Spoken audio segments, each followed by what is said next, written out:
Абайдың 11-ші қара сөзі. Осы елдің үнем қылып жүрген немене? Екі нәрсе.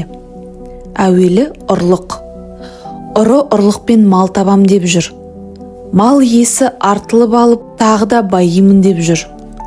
Ұлықтар алып берем деп, даугерді жеп, құтқарам деп ұрыны жеп жүр.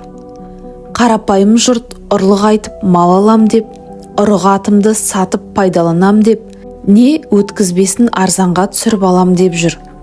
Екінші, бұзақылар біреудің ойында жоқ пәлені ойына салып, бүйтсең бек боласың, бүйтсең кеп боласың, бүйтсең кек аласың, мықтатанасың деп, ауқаттыларды азғырғалы әлек болып жүр.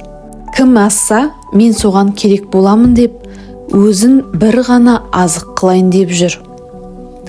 Ұлықтар пәлі, бұл табылған ақыл деп, мен сені бүйтіп сүйеймін деп, ананы жеп, сені бүйтіп сүйеймін деп, мынаны жеп жүр.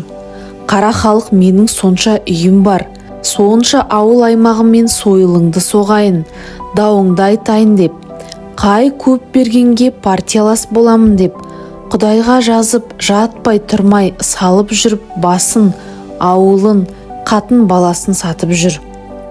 Осы бір ұры, бұзақы жоғалса, жұртқа ойда түсер еді, шаруа дағылар еді. Бай барын бағып, кедей жоғын іздеп, ел секілденіп талапқа, тілеуге кірісер еді. Енді жұрттың бәрі осы екі бүлік іске ортақ, мұны кім түзейді? Анттың, серттің, адалдықтың, ұяттың бір тоқтаусыз кеткені ме?